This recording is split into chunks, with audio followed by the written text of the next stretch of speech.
Thank you. Thank you so much. I had the opportunity to meet your beautiful bishop today, Archbishop, and spend 15 minutes. You are so blessed.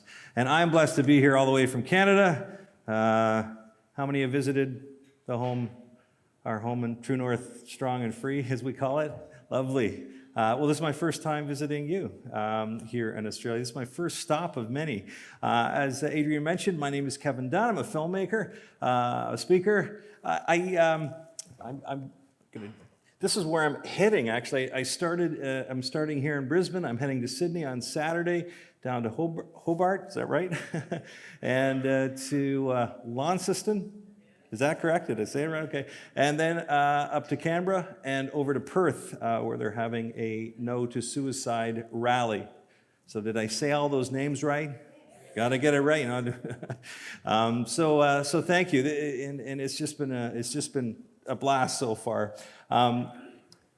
So a little disclaimer before we begin. I never thought I would be doing this. I'm a filmmaker. I've done all sorts of films, and I'm a storyteller. I love telling stories because that's what we're all about as filmmakers. We love to tell stories of people, and this issue that we're going to talk about tonight, as heavy as it is also one that we got to realize it impacts lives. It impacts real people, real lives.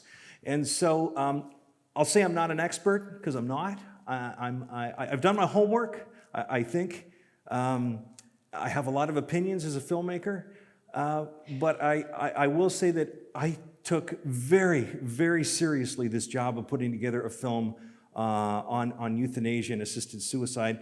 And I went to secular fact checkers to make sure that do this for a living for films like Michael Moore's films. They have researchers. I said, you call me to task. If I'm saying something that is not right, please call me to task. I mince no words. So anyway, that's what I wanted to just kind of give you a little disclaimer. Tell you that filmmakers are storytellers. A little bit about me. I came from the broadcast realm, TV shows and kids. I was a dog once, and I hosted a late night show. Lots of fun in the early days. But my biggest production to date is right there. My sequel and my sequels, some of our grandchildren up there. And this is really what it's all about. I've produced different films on different subjects like the K-Tel. Anybody remember the K-Tel story? Remember K-Tel, the music and gadget master choice of the 1970s? All the greatest hits, all the greatest stars. Remember those guys? So we had a lot of fun doing that film, and we've taken dinosaurs and mummified dinosaurs and taken them down and to Houston, where we did CT scans to find out what the last meal was for Discovery Channel. Very, very cool stuff. But at the heart of all and this one up here was the history of James Bond, the true intrepid. But at the heart of all these stories of remarkable happenings, remarkable findings, remarkable revelations in medical is people, real people. And I love telling those stories. And so when it came to this issue, man, I found there were so many incredible stories out there. I want to start with the story of hope. My wife, who gave me permission to tell this story, she had a baby when she gave a baby up for adoption when she was about 17 years old, before I met her. And so she told me this, and it was like, wow. When I met her, I loved her for the fact that she gave this baby up for adoption. And as time went on, we got married, and all 33 years of our marriage, we have prayed for this little guy that was out there somewhere, hoping that one day we might meet him. And through a friend, she was on a ladies' weekend, and on the way home, she felt a call from the Holy Spirit just to tell this story to a friend of hers who had a similar story. This friend she had met about 4 years ago. And so she's arguing with the Holy Spirit saying, hey, man, I don't want to tell this. Should I tell this? Yes, I want you to tell this story. Because she hadn't really shared this story of her baby to very many people throughout those years. And so she starts bearing a little bit of this brokenness with her friend who had given up a baby for adoption around the same time. and told her some of the things, there was a baby boy. And so this woman, her friend, had just met her birth daughter that she gave up for adoption. And she just met her. And so this gave Mary hope that she might meet her little boy one day. And so as she's telling her friend these details, her friend starts rifling through her purse. And Mary's kind of looking at her saying, well, what are you doing rifling through your purse? I'm bearing my soul here. She says, well, I just met my birth daughter. The day I met my birth daughter, she brought her son. She brought her brother with her. She said, have a look at her brother, who was also adopted. Mary grabbed the picture, and it was like looking in the mirror, only a 35-year-old version of my dear wife. Her friend's daughter, Mary's son, were adopted into the same home and grew up together. God has a plan and a purpose for every single broken dream, every hurt, every joy. I have 6 beautiful children, and now I have 7, because my wife did not look at that situation, that crazy and tumultuous situation of being pregnant as a teenager. She chose life. She didn't judge tomorrow based on those feelings of today. Had she judged the tomorrow, what she thought would be tomorrow based on the feelings of today, we wouldn't have this son in our life. And so I thank her every day for that. And I thank God for this hope. Why do I bring up that story, that amazing story of the reuniting of a mother and son, and this other mother and her daughter?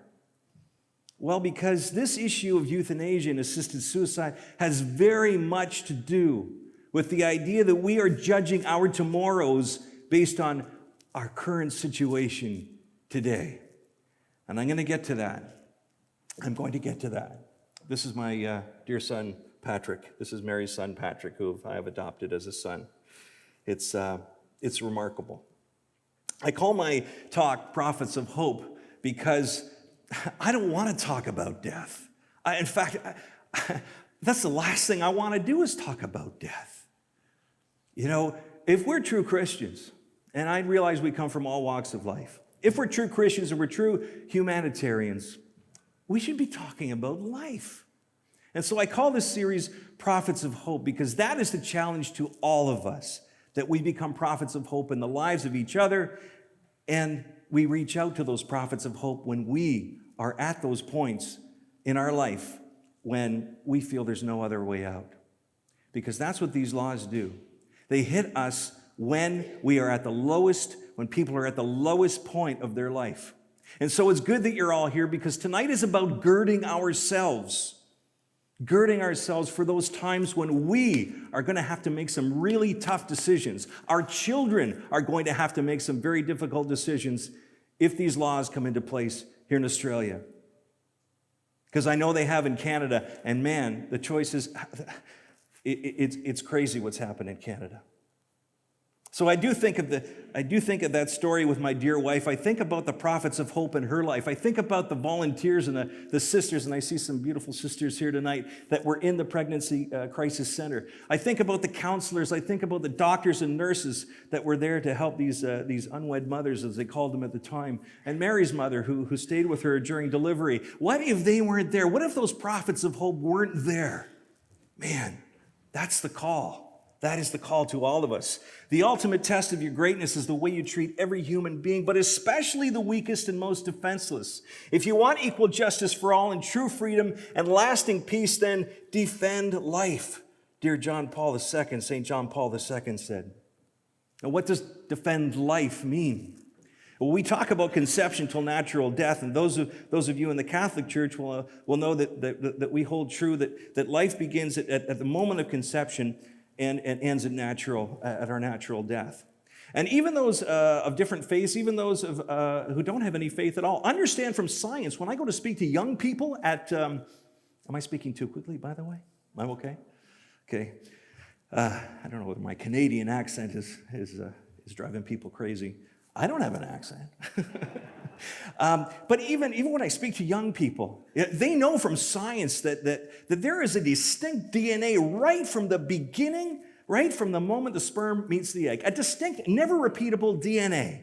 They understand that. Scientists know that. What we call it from that point on, choice, blob of cells, baby, fetus, we can use the language to whatever degree we want to justify whatever rationale we have. We can call it whatever we want. But we know, science says, that is a living child inside the womb that starts and grows. So we know that. But when it comes to this natural death thing, it's like, oh man, like, what's this all about? Like, I'm pro-life down here, but, I speak to some people, even good Christians, and say, I'm just reserved on this whole thing about assisted dying and euthanasia because, maybe I might be in a point, because it has to do with us, right? It has to do with us. I'm guilty of it too. Nobody wants to think about being in future pain and future agony and all this kind of stuff. Nobody wants to think about that stuff. So this is important that we talk about natural death and what that means. And challenge and talk to your pastors about this because it's a very important subject. So there's this new threat to the culture of life, laws that allow doctors to end the life of a patient who qualifies under the law. Qualifies under the law. I call it the culture of abandonment, as does my friend Alex Schattenberg from the Euthanasia Prevention Coalition, who helped fund the films that we did. This culture of abandonment. And we're going to talk a little bit about that as we move on. So we go back to Hippocrates, 460 BC, the Hippocratic Oath, and this is before Christ, this is before Christianity was even in place. They knew back then that physicians, Hippocrates had the Hippocratic Oath, said, I will do no harm. And even if someone were to ask me to end their life, I will not do that. I am a healer, I am not a killer. And this has been the tradition through all of medical history until about the 21st century, when we thought we knew better. This is what they will look back and they will say. We thought we knew better. And so we took out that part about that whole idea that I will give no poison. Well, that's way back then. Even if someone were to ask me, we're just going to take that out. So you'll see the new versions of the Hippocratic Oath. And then you fast forward, this is our North American version of some of the doctor deaths that you have here in Australia, Dr. Kevorkian. You fast forward, and he is celebrated as someone who provides freedom. He's celebrated as this. In jail, he was celebrated. We know that natural death is opposed to assisted death. Natural death is when natural processes cause the end of our life. The healthcare profession provides pain medication, provides support to carry us through. We're not all going to live forever, nor are we supposed to live forever. Assisted death gives a doctor or another individual the right in law. And this is the point. You give doctors the right in law. People say this about autonomy, compassion. No. This is about giving doctors the right in law to end the life of another individual. Healthcare system intervenes to end a life based on legal requirements. This is really important. And as Christians, we know that this is against the fifth commandment, thou shalt not kill. But we don't even have to go there. I love this issue because it stands on its own. Even though we have our faith and we understand what our Lord teaches us, what the Bible teaches us about the sanctity of life, even if we leave that over here, we can win this argument based on secular arguments alone. And that's why my film does not mention God at all. It doesn't mention God at all. We keep to the secular arguments so that when we go to the water cooler the next day, we have something to say when people say this. And we're going to get to some of those key apologetics. So we've got this situation around the world. Belgium, Canada, Colombia, Luxembourg, the Netherlands, Switzerland, USA, all have laws that allow for doctors to end the life of another individual. In the United States, it's a number of different states, and there are another 20 states considering. And of course, as you know, here in Australia, that's pending. And we've got a lot a lot of discussion, a lot of work, a lot of education ahead of us. Even those of us in the room who may be on the fence about this issue, we've got a lot of educating to do and a lot of humbling type of questions to ask ourselves. I asked Gerbert van Lonen, a Dutch journalist, I said, who's covering, if all of this stuff is going on, who's covering the other side of the debate? Because we certainly hear enough about the pro-euthanasia side in the news. Who's covering the other side? And here is this neutral journalist who says, I'm afraid no one. So that gave me a lot of courage and just resolute to get out there and finish this film. As did this, when the Supreme Court of Canada struck down our assisted suicide law, unanimously overturned the legal ban on doctor-assisted suicide, ruling the law should be amended to allow doctors to help in specific situations. And understand, this is government words. The one thing that really jumped out at me in this official statement was the word doctors to help. Doctors going to become people that end the life of a patient to help. Help is a good thing. So already it's being phrased in a positive light. That really bothered me because there was no discussion about it and this is the way it was being phrased. Second question we ask ourselves, well, why should I care? This is about old people. They're going to die anyway. This is the common thing that we hear. Why should I care? Well, both sides agree these decisions are made when we are at the lowest point of our life. Terminal illness, chronic illness. When there is no apparent hope. There's no hope. The question we have to ask ourselves is, how vulnerable will I be at the lowest point in my life? I want to introduce you to Mark Davis Pickup. He's from Calgary, Canada, and he puts it very succinctly. I was diagnosed with MS when I was 30. At the 2 to 3 year point, my grief was so deep, my heartache was so sharp, that my thinking became clouded. And if there had been a Jack Kevorkian back in the mid-1980s, I can see that I might have opted for that option. I'm so glad today that it did not happen, because I never would have known my grandchildren. You see, the difficulty with making that decision is we're not really sure what tomorrow is going to bring. We make a decision based on the grief of today. I would have, yes, if I hadn't been surrounded by the support and the love of my wife and my children and my faith community and my God, I can see that I would have opted for assisted suicide. Mark talks about quality of life being a moving target. He was diagnosed when he was 30 with MS. And at that time, he probably would have qualified had the law happened because it was pretty severe. And yet today, I see Mark in his 60s. He's actually walking again. Quality of life is a moving target. Why should I care from the medical side? This is Dr. Mark Comrade. He penned the paper for the American Psychiatric Association. It's maintaining their stance that this is not a good idea that we put laws into place that allow doctors to end the life of a patient. Again, under the heading, Why Should I Care? Here's Dr. Mark. Of all places to come to the medical profession and say, we'd like for you to specifically douse that flame of life, that is an anathema to the medical profession.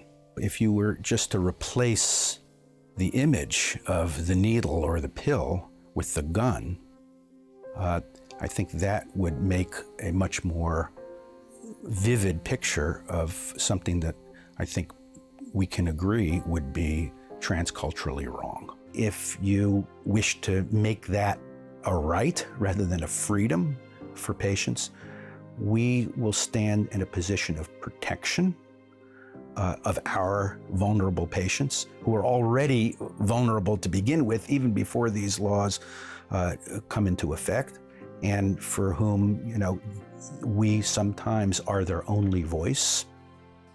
So we will stand in a protective stewardship of their vulnerabilities by at least girding ourselves with ethical proscription that forbids us to participate in helping our patients suicide. That's not what we do. We prevent suicide. So Mark's saying that, sadly, suicide has been around, and it is a right, if you will. That's very sad and disturbing, something that society has shunned for millennia. But now when you make suicide a right, that implies that somebody else has the duty to fulfill that request. So before it was on its own, now somebody else has to be involved. And this is the question then, should we be giving doctors the right in law? Because many doctors don't want to have anything to do with this. So why should we care? So that's why we did these two films. The Euthanasia Deception looked at the situation in Belgium. That was in 2016.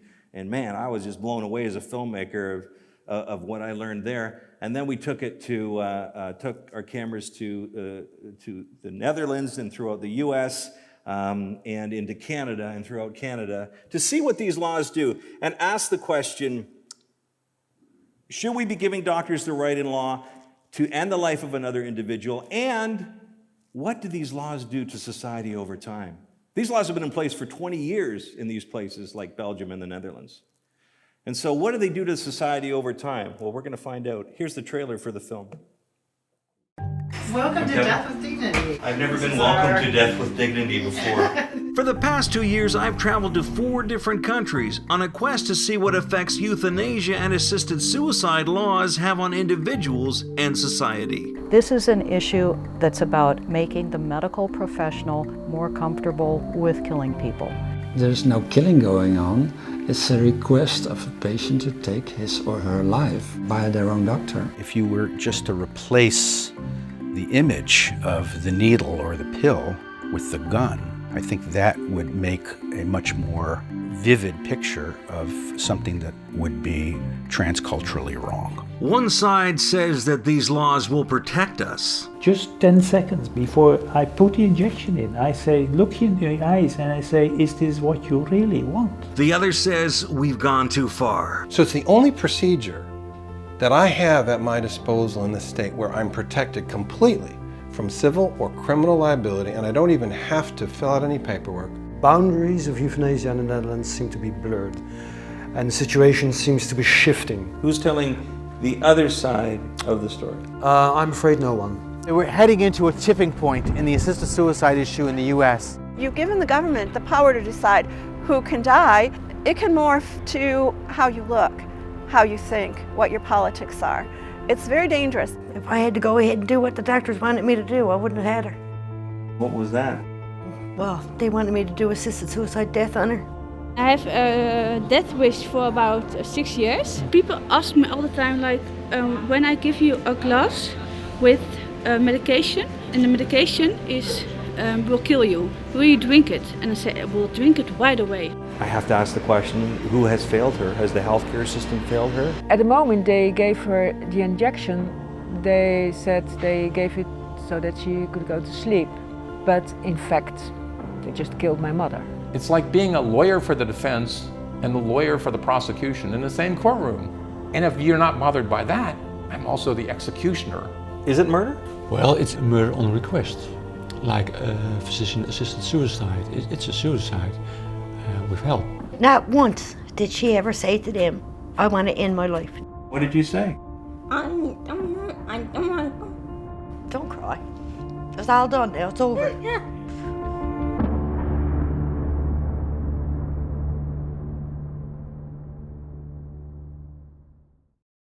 Yeah, it's heavy stuff.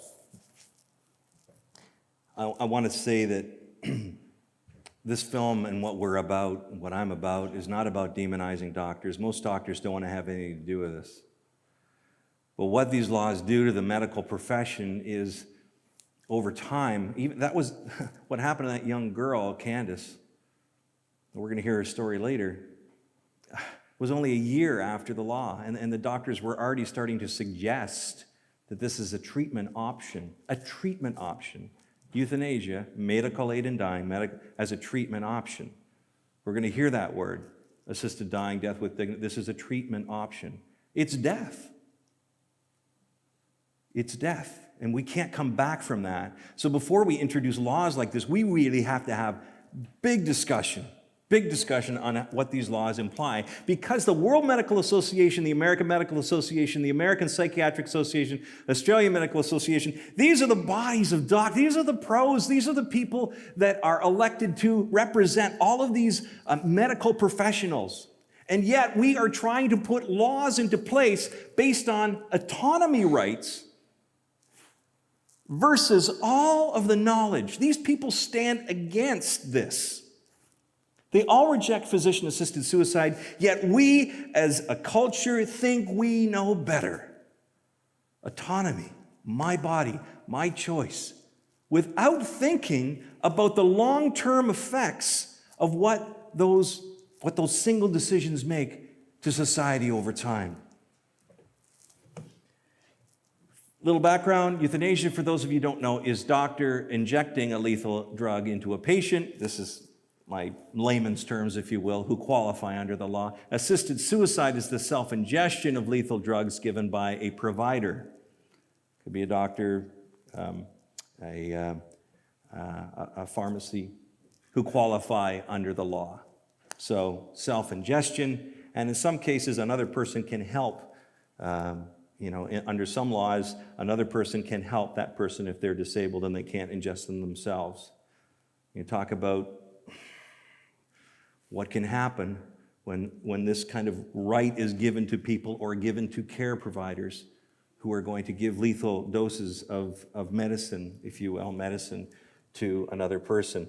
Why do people ask for death? This was my big question walking out. I mean, I'm a filmmaker. I didn't know this issue before I stepped into it. Why do people ask for death? Why do you think? Who wants to give me a shot? Because they're flat as a pancake. Okay. Life is too hard. Okay. Anybody else? They don't want to lose dignity, so there's a fear of losing their dignity. Yes. Pain. Yeah. These are all excellent answers.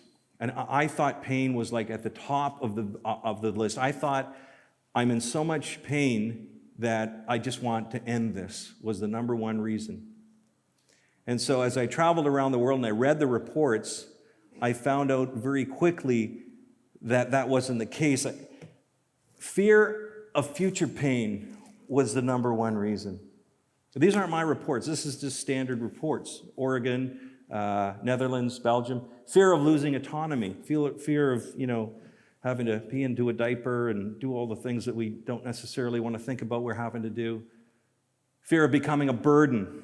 Fear of finances, that my family won't have the finances if like in cases in the U.S. where sometimes, a lot of times, Medicare is not paid for. So there's that fear of becoming a burden. Where does pain fall on the list? Well, what was surprising to me was it was down here, where my physical pain that I can't cope anymore. Please, I need a way out. It was not down here. So when I look at that, I see fear, and I think, are we not better than this? Yes, it's true. I know in America, I don't know what the stats are here, but only 30% of people can get access to quality palliative care in Canada. And in the U.S., it's about the same. 30% can get quality palliative care. Where do the 70 go?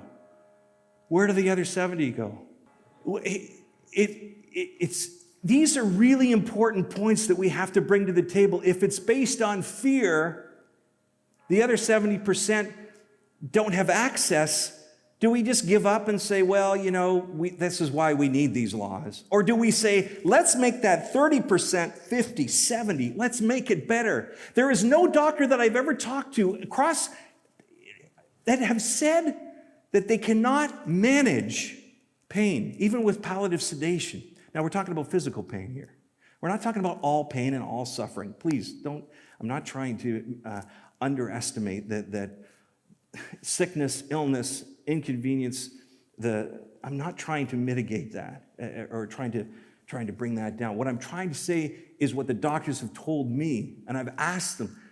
There is no pain, physical pain that they can't handle, even the worst pain through palliative sedation. Now, mental pain is different because it's a completely different ball of wax. But physical pain, they can manage. I know from my dad, here's a cradle Catholic. He had cancer a couple of years ago, and I was doing this film, and I was driving him to his oncology appointment, and he was saying, Kevin, I feel like I'm such a burden to you. You should be working. You should be doing this. You should be doing that. You shouldn't be taking me. You're all spending all this time taking me to the chemotherapy appointments. I was telling this to my brothers and sisters, and I said, Dad, don't go there. Please, this is the most important time in my life. This is the most important time in your life. These are the most visceral, beautiful moments that I'm going to get to spend with you. And I want to journey with you through this. Please don't ever say that you're a burden. It's an opportunity for me to do something for you. It's an opportunity for me to be a prophet of hope, if you will, in your life. It was really hard to see my dad go through cancer, and I don't for a second want to underestimate or say that what people are going through doesn't deserve our compassion. But what I'm trying to say is that we have to have the right sense of what compassion truly is. Compassion is walking with, suffering with the person, not ending their life because it's too hard for me to watch you suffer. That is the true understanding of what compassion is, but we've messed it up. We want to call it a whole bunch of different things. Tina Turner, she wanted to end her life with assisted suicide, but her husband stepped in as a prophet of hope. You can read about it in her love story if you like Tina Turner. Remember, Beethoven wanted to die when he lost his hearing. He wanted to die. He wanted suicide. And somebody stepped in and said, you can work through this. Some prophet of hope back in his life stepped in and said, you can do this. And he managed to learn vibration, even though he was deaf. Can you imagine what we would have lost? We mourn the loss of people like Robin Williams and Kate Spade, Anthony Bourdain. I'm sorry, these guys are American. But, we mourn their loss. We say, who wasn't there for that suicide? Why wasn't there a prophet of hope in their life? And yet we can go into this other side of the equation. And we look at beautiful Brittany Maynard here, who became the poster person for the assisted suicide movement because of her brain cancer and because of her assisted suicide. And we could say, well, in her case, because of this, that, and the other, it's okay that the doctor intervened and ended her life. Again, I'm not saying what she was going through was easy, not for a second. But once we cross that moral threshold of giving doctors the right in law to end the life of another individual, we have crossed a line that we cannot go back from. We've seen it in every single country where these laws have been enacted. The three deceptions of the assisted death movement is that this is a compassionate response. We've talked about compassion, walking with. That this is about autonomy and self-direction. It's not autonomy when there is another person involved. And doctors in Ontario, where I come from, if they don't want to do the deed, if you will, they have to refer. They have to be complicit in the act, or they will lose their license at worst case. That is in the law. Autonomy is not the issue. Government safeguards will protect us. Well, we're going to blow that one out of the water tonight because safeguards continue, the boundaries continue to be pushed in every area where this has happened. This is my friend Candace Lewis. Candace lives with spina bifida and with cerebral palsy, something she has. And remember, please use this when you are with people with disabilities who live with disabilities, say that. I want to say, don't let the disability define the person. Candace lives with these things. And this is something I had to learn as a filmmaker because I, like a lot of people, we look down and we say, I wouldn't want to be like you. That is the worst thing that we can feel, and yet sometimes we do. Candace taught me otherwise. Here's her story. She's been in and out of hospital for most of her life, and one night when she was really sick, she goes into the hospital, and this is what happens. This is a year after the law. If I had to go ahead and do what the doctors wanted me to do, I wouldn't have had her. What was that? Well, they wanted me to do assisted suicide death on her. This is your story. You said a couple of things on the CBC News story. I remember they said, did you want to die? And what did you say? I don't want to. She got sick here at home. We got the ambulance. When we got her to the hospital, she was having seizures. They had to give her medication, take her heart rate down. Her heart rate was very high, top of 170. This doctor that was seeing her first, and he came in and he told me that her kidney wasn't in the right spot. He told me the lower parts of her lungs had collapsed, so they admitted her. And the next day, when he came in, he took me out in the hallway and he just stood me up against the wall and he told me about assisted suicide. Death was legal in Canada. And I said, well, he asked, did I know? And I said, no. And then he said he was all for it. And I said, well, that was your choice. And I told him I wasn't interested in anything to do with assisted suicide death. And he told me, he said, I was being selfish and he wanted to assist me in doing this. And I said, I'm not interested.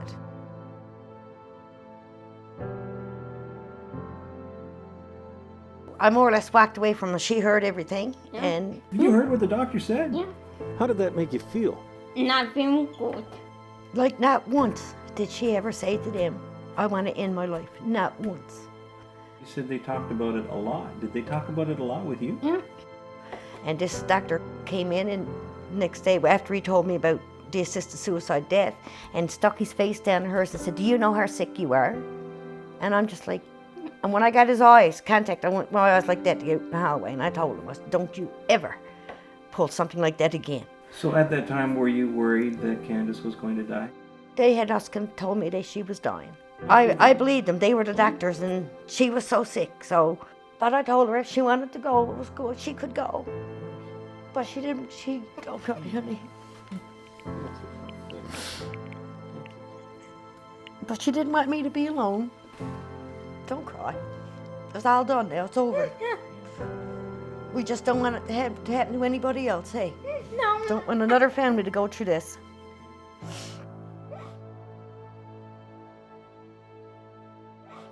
I struggled with putting that in the film because Candace is crying and I felt like I was exploiting that emotion. I thought but we decided to put it in because Candace was so in favor of us telling her story. She's just a oh man. Yeah, when I got there that afternoon, I said, you want to be part of the filming? She just absolutely sat down, smart as a whip. And you know, the strange thing is that they thought she was going to die. Mom brings her home into the house setting where they're going to care for her because they knew she was going to die.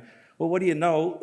The morphine wears off and they nurse her back to health. And a year later, she's escorting her sister down the aisle at her wedding, at her sister's wedding. And the interesting thing about this story too is that way back here when her twin sister was in the womb of their mom that you saw there in the film, the doctor had said, you should abort these two because one will have spina bifida. They might both.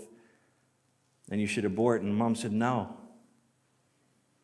And yeah, Mom's life has not been easy, taking Candace to the hospital, in and out, her whole life. But this is there's still joy. They're two of the most joyful people. We text all the time, and when I speak at high schools, I get the kids to send a picture to Candace. She loves it. Her mom, who's the prophet of hope in Candace's life? Her mother. And anybody who says, you are valuable, you are worth, and yet a year after these laws are introduced, the medical profession is starting to think about this as a treatment option. It's wrong. Tikva, another young woman, this particular woman, Tikva, has had a significant brain condition since birth. Have a listen to what happens in Belgium 20 years after the law, or during the 20 years the law has been in place there. We were walking with our child in her wheelchair, doing walks, and we would have people that we do not know, which are completely strangers to us, and they would come towards us and they would ask us, why don't you have euthanasia with that child? I don't know any person with a disability who has not been told by friends, by family, by medical professionals, and by strangers that they would rather be dead than be like that person. If today someone is neither intelligent, nor beautiful, nor rich, how is he seen through the eyes of many people? We are in a society that wants to have a new race, and everything which does not fit into the perfect image of what that race would be today has to be eliminated. She spoke so well. This isn't an us or them, it's an all of us question. We're all one step away from being disabled. And this is the point. And so in Tikva's case, this is where the law has been in practice. Good-minded Belgians, I mean, there's nothing evil about Belgian people. They think, after the laws are in place, this is the way society starts to think, that some lives are not worth living. That if you fall beneath this threshold, maybe life isn't worth living. But if you're above this, it is. And this is the way that people with disabilities, and again, I'm speaking on behalf only because I've interviewed so many, they're dear friends, that even when they enter into a hospital setting, they already feel vulnerable. They already feel like they're being viewed in a different light because of their disability, defined by their disability. And now you introduce these laws. It's a dangerous, dangerous combination. Because we're human, we already have that prejudice. Jeanette Hall, Dr. Stevens. Jeanette lives in Oregon. I talked to her on the phone. She wasn't able to be interviewed. I interviewed Dr. Stevens. She tells the story of how she got cancer, or rectal cancer. It was a terrible cancer. And she wanted assisted suicide. It's legal in the state. And the Dr. Ken Stevens, he doesn't believe in assisted suicide, but he said, why don't we try some treatment? I know you could qualify. I know you could go somewhere else, but why don't we try treatment so you can go to your son's graduation in police school? She says, well, I'd like to go, so let's do that. She said, Kevin, I am so happy that Dr. Ken didn't believe in assisted suicide because that was 18 years ago. I'm grateful to be alive. And every doctor I've talked to throughout the world say the same thing. I don't have a crystal ball. So this 6-month thing is elusive. We don't know. And yes, there are some, it's inevitable. We know that the person's going to pass. But the bottom line is, when you put that into law and say 6 months, I talked to a doctor in Belgium, Dr. Benoit Boslink. He's an oncologist. He says the majority of people who get cancer do not want treatment. They want the euthanasia right away. This is what's happening. And it's happening in every jurisdiction. People just don't want to think about going through. And yes, it's a total decision we can make. We don't have to go for treatment. We can die naturally. Even within the church, we have to be reasonable about it. But when we decide to end our life prematurely, that's a completely different story. And that's what these laws do. A few other stories that we cover in the film. This is the importance. This story is so important about having an advocate that can fight for you, because in this case, Helen's mother had a fall, and she was brought to the hospital, and mom wasn't allowed to go in and see her. They kind of thought that she was old and light, and it just wasn't going to be a good situation, so they stopped feeding her. And she got to the point where grandma, she just said, I don't want to live like this anymore. And they took that as a request for euthanasia and started the ball rolling when her daughter walks in and goes, whoa, wait a minute, let's bring a geriatric doctor in here and let's get a second opinion. Well, the geriatric doctor said, well, no, everything's fine. There's no blockage. Anyway, the story doesn't matter. What matters is in the end, she was nursed back to health, and she lived a couple more years, enough time to see her family in this family photo here, a reunion that would have never happened had that been implemented. She had an advocate fighting for her daughter. This is in the Netherlands. And in enough time for her to meet her third great-grandchild. In this case, Marguerite from the Netherlands, Marguerite tells a story of how she couldn't get to the hospital in time after her mother had a fall. And the doctors decided before she got there to end the life of her mother, because they talked to the GP, and the GP said, well, she's lonely, she's lonely, and she doesn't really like to go out anymore, and she's depressed. And Marguerite said, my mom wasn't depressed. And yet, she said, why didn't you intubate? Why didn't you do something? I know she's 93 or 94, but why didn't you do something? Why didn't you call me? Why didn't it? No, we decided. That's what they told Marguerite. We decided. She's never gotten over this. This is what happens when the law has been in place, and this is just, and these are the people that are willing to come forward and bravely tell their stories. I've heard many, many more similar stories like this. They killed my mother, is what she says to me. This is your own Margaret Somerville. One of her many, many quotes that I just love. We can judge the ethical tone of a society by how it treats its weakest and most in need. With euthanasia, we offer them death instead of loving care. Margaret, you're so spot on, because in the U.S., we've got insurance companies that will pay for assisted suicide drugs, but they won't pay for chemotherapy. I know 2 stories, one in Colorado and one in California, where that was the case. I spoke to these people. We'll pay for your assisted suicide, but we're not going to pay for your chemo.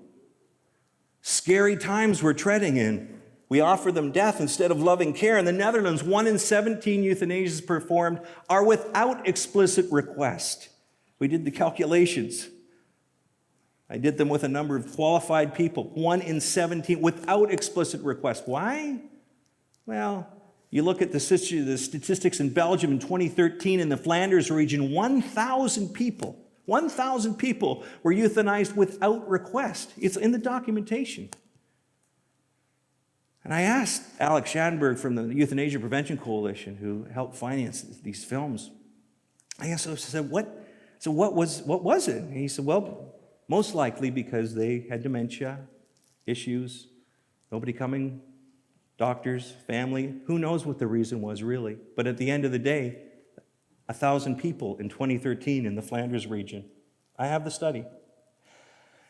Another interesting point, East versus West. We look at Eastern cultures, Far East cultures, who value elderly populations. They're mandating an LTCI program, long-term care insurance plan, that everyone must participate in, including a program yet to be developed in China, Japan, Singapore, South Korea, and China. They don't even talk about euthanasia. Well, maybe they do, but it's not on the radar, because there is a value that they place on senior members of society, where in the West, we've got cultures looking for a more economic measure in the name of compassion and choice.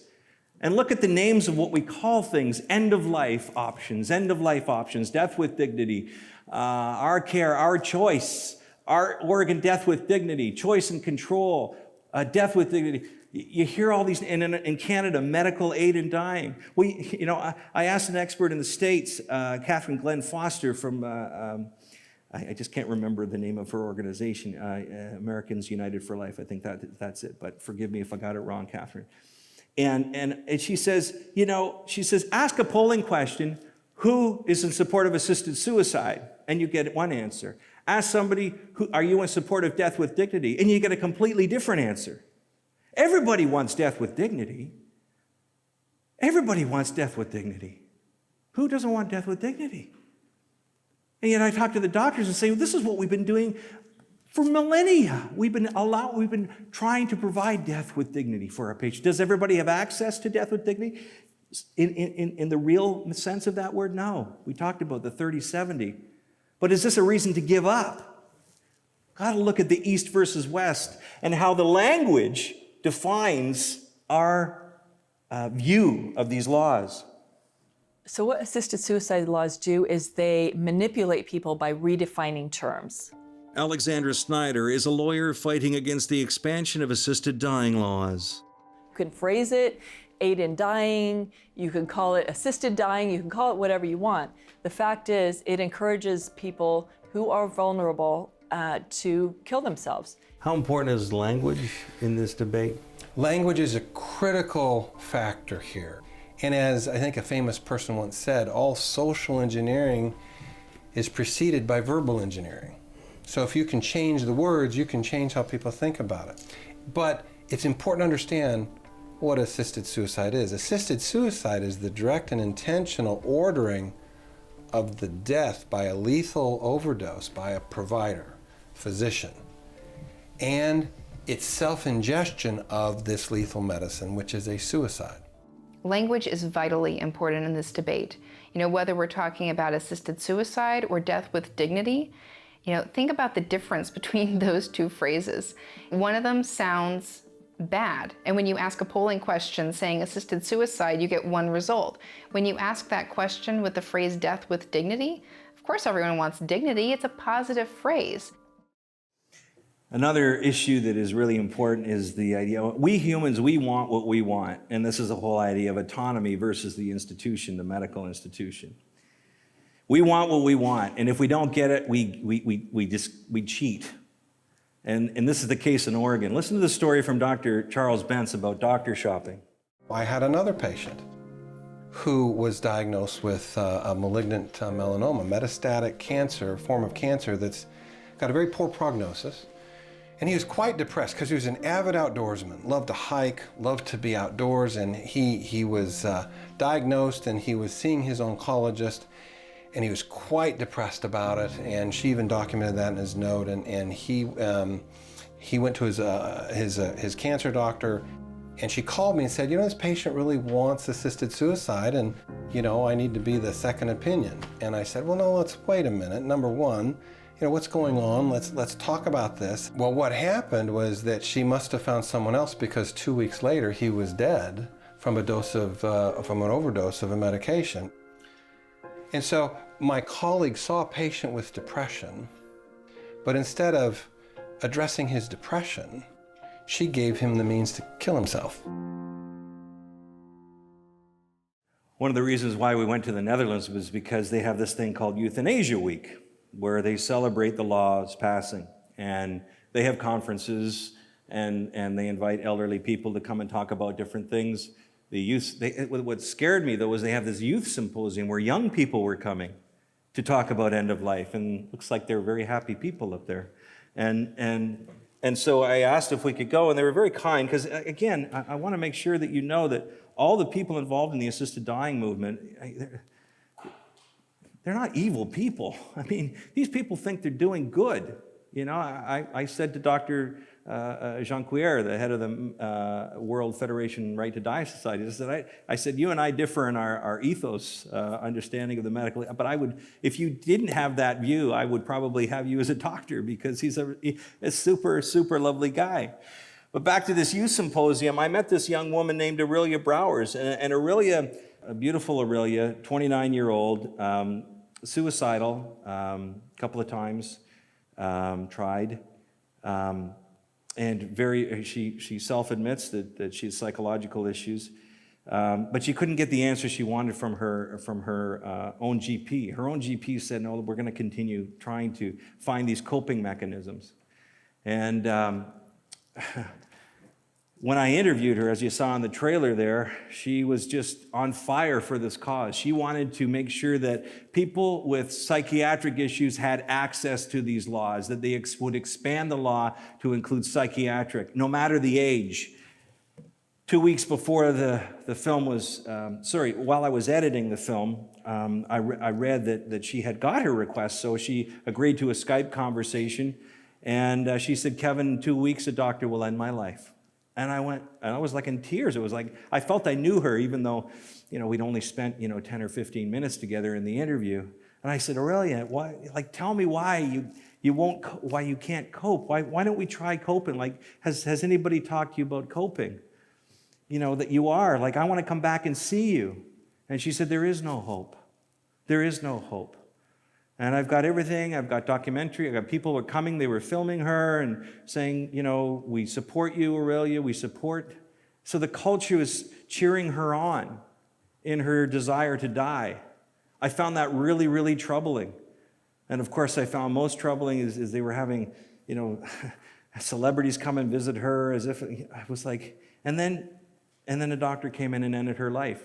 And where did she find this doctor? She found this doctor at an end-of-life clinic. She didn't get the answer she wanted from her GP. There was an end-of-life clinic that diagnosed her differently and said, you do qualify under the law. And in this picture here, she's showing me her vomit medication, because the drugs that they give her, that give people, can make you throw up, because the body does not want, doesn't want these drugs, so they take the vomit medication. So it's just insane.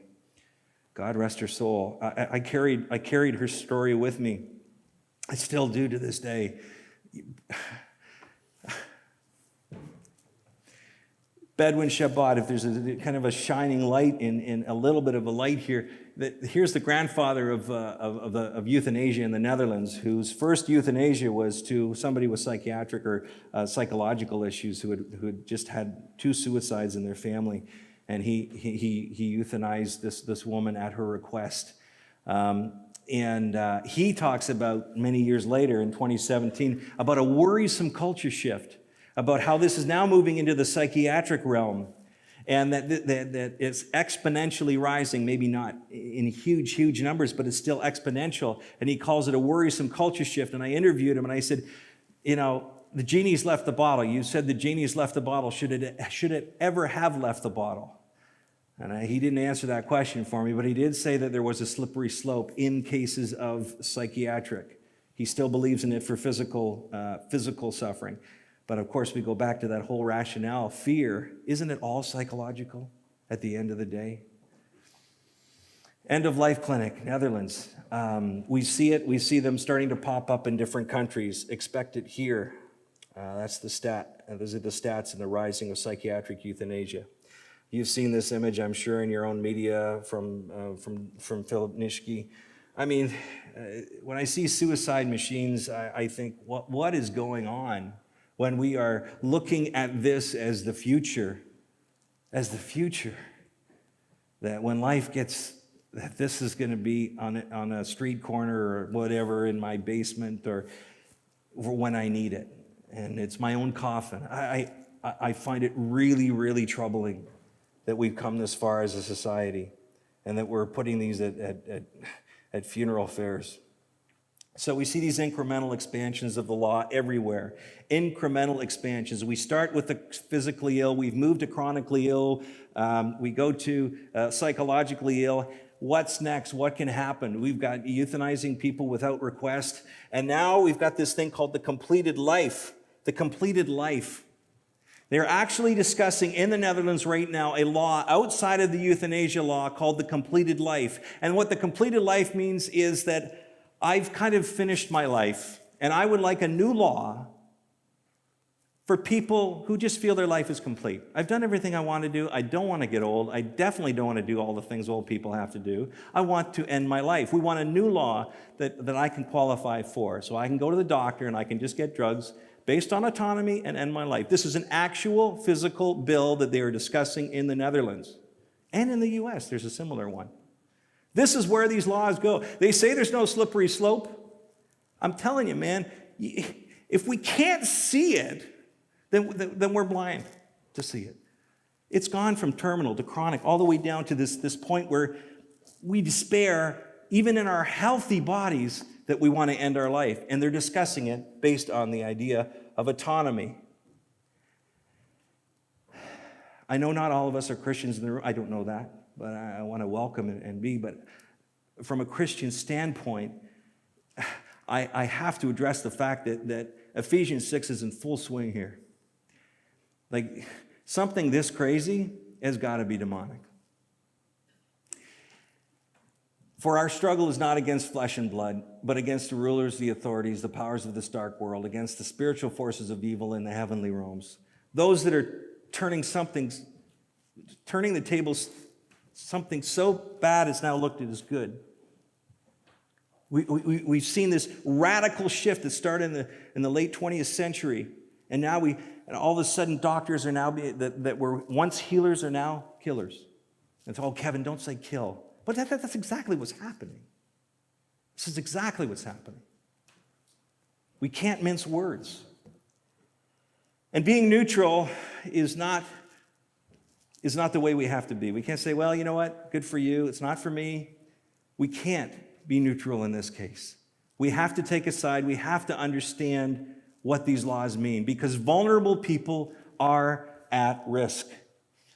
We can make a difference. Your difference is being here tonight and learning a little bit more, so when you go back to the water cooler in your homes, at your work, you're able to kind of talk about these things with real, solid stories. You know, I heard the story about this young woman in Canada. We can tell real people's stories. We took this story to Guernsey, where they were going to enact this law. And they talked about it, enacting the law on the Friday. I was there on the Wednesday, and we had 2 screenings of the film. I got up in front of a number of people just like yourselves, and I thought I was preaching to the choir. I came home, and I thought, okay, why did I travel all that way? I met some lovely people. But I really wanted to make an impact. I wanted to have a great conversation with people who didn't understand what these laws were all about. And yet, when I got home, I got an email from the organizer who said when we screened the film, there was a member of the States of Deliberation in the audience who was pro-euthanasia, saw these stories and said, hold the phone. He stood up in the States of Deliberation and said, I saw a film that has made me change my mind on this issue. I will therefore not vote. And the vote was quashed. And it hasn't since. They're talking about bringing it back again. They're thinking about it. They're thinking about it, thinking about what these laws do. And so I'm grateful that film has made people think. When I take this film into high schools, I put this slide up. He had over 2,000 friends on Facebook. I was expecting a bigger turnout. You know, this is the call for us to be prophets of hope. In Canada, we have this, in France, this beautiful man, Jean Vanier. I don't know if many of you have heard of beautiful Jean Vanier. If you haven't, he's the founder of L'Arche, which means boat. And he could have been probably one of the greatest leaders, political leaders in the world. He was the son of a governor general in Canada. He was going to the Navy. But he walked into a room once where 2 young men were abandoned. They had physical and psychological needs. And they were abandoned, they were starving, they were hungry. And he said, this is crazy. Why are you institutionalized like this? Come and live with me. And that was the very first L'Arche home, where he said, I will take care of you. You are precious to me. He understood the idea that some people are looked at as quality of life is not worth living. You come, you be with me. I will walk with you in your suffering. He since had opened over 100 homes all around the world. And these are the most joyful places I know, because I took a number of students there in another film I did called The Vanier Way. And these young people with their first world problems spent a week in the L'Arche community with some of the most severely handicapped and mentally challenged people. These kids came out of that home that week. They never had so much joy in their life. Joy amidst the suffering. Joy amidst all the craziness of what can happen in those homes. They saw the love of the caregivers. They saw the love of the people with special needs. I mean, whose life has not been touched by somebody with special needs? And yet we live in a world where we're actually celebrating the fact that there are no people with Down syndrome in some countries. They say, we don't have any more Down syndrome. Well, why? Because we've aborted all of these children. But they celebrate it. And we don't say anything. What are we afraid of? Let's speak. Let's tell stories like Jean Vanier. It's only when we stand up with all of our failings and sufferings, because yes, there's going to be sufferings, and try to support others, be that prophet of hope, rather than draw into ourselves that we can fully live the life of the community. That was Jean Vanier's way. Just a precious man. After I got home, I started thinking about this, and I read a beautiful Knights of Columbus piece on how we have to be a good Samaritan, how we have to get back to the story of the Good Samaritan to reach out. And as I prayed on this thing, I realized that the Good Samaritan story has 4 characters that are so prevalent, they're so associated with this whole idea of assisted dying. We have the passers-by that don't really care about that person over there. Yeah. You get the priests and the Levites. We have the Good Samaritan that dives in and does what he can. You know, he does what he can, and he brings them to the hostel to help. And then we have the hostel itself, the inn where he took.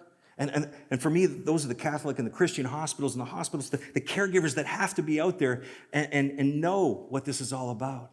And then you have the actual person. This is the person I always forget about in the story, is the actual victim on the side of the road. That's you, that's me. And when we are at our lowest, are we going to be the people that, as Jean Vanier says, crawl into ourselves rather than withdraw into ourselves? We withdraw into ourselves and we give a hope. Or will we reach out to that prophet of hope in our life? Will we reach out to others? And can I be that prophet of hope to somebody else? That's the question that's at the heart of that story. 4 characters, so important. We can't be the one that walks by. We have to be the Samaritan. And if we're in the healthcare profession, in the inn, we've got to understand what these laws do. And if we are that victim, man, we've got to gird ourselves now so we don't fall victim to that idea that my life is not worth living anymore. Some of the most incredible and beautiful, talk to any palliative care nurse, any palliative care doctor, they will tell you the stories that have happened around deathbeds, and yes, there is suffering. The stories of healing, the stories of reuniting of families, of mending of relationships, that it would never have happened had these people ended their life. We have to think about the implications of our decisions. Jean Vanier lived this his whole life with people with special needs. A little clip from him as I wind up here.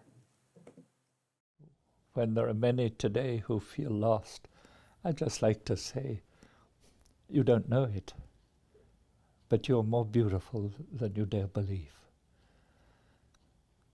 Deeper than your feeling of lostness, there is you.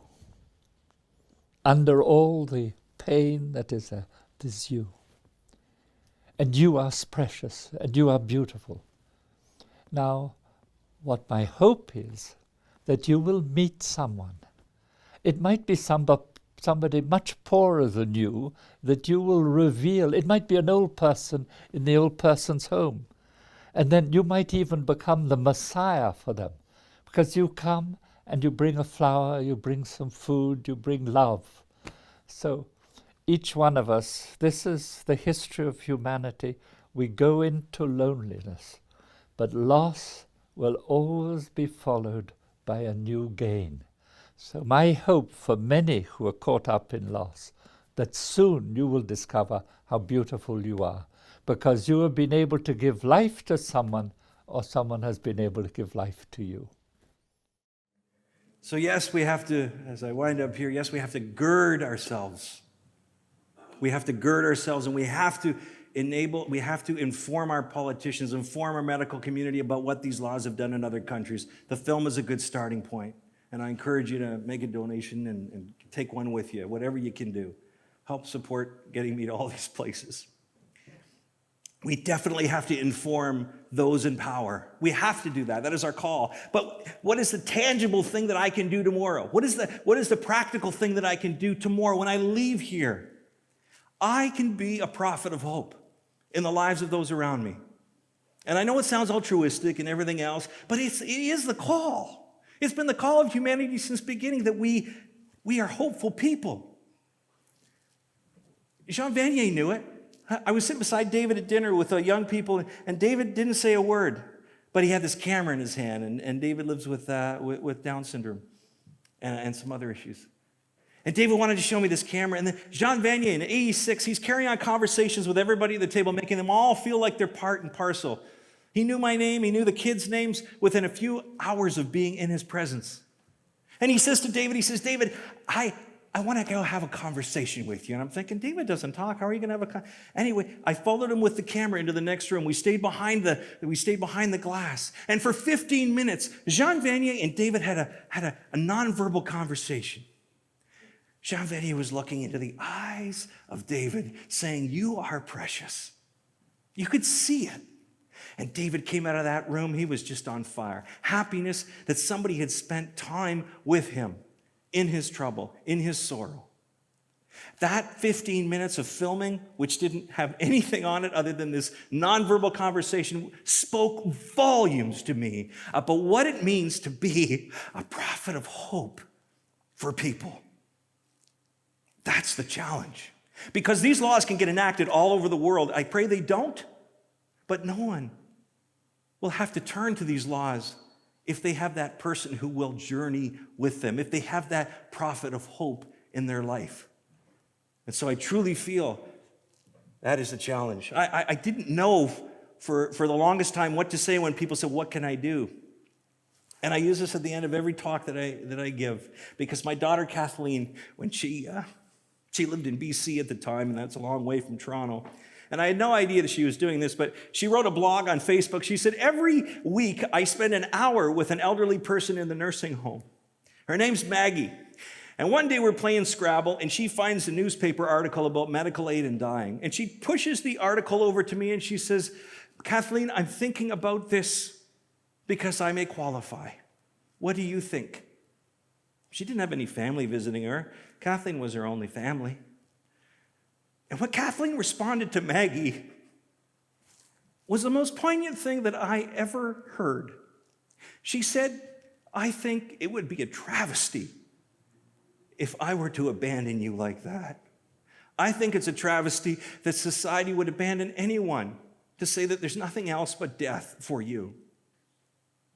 I love you, Maggie. I see the pictures on your wall. I'm part of your, I feel part of this. I love you. And I want to journey with you. And Maggie, 95-year-old woman, she says, you mean that? She says, yeah, I do. And she pulled the paper back away from Kathleen, and she said, well, I guess that's good enough. Let's just get on with the Scrabble then. It was that simple. And Maggie, a year later, she passed away in her sleep.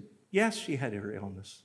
Yes, she had some pains, but she died peacefully. And I know not every story is like that, and I know not everybody has volunteers that come and see them. I know that. I know there's the broken society. I understand that. Yes, we have to fight these laws. That is my view. That is why I came here. But at the very, very heart of this is the call for each of us to become prophets of hope and the reason for somebody's tomorrow. Thank you very much.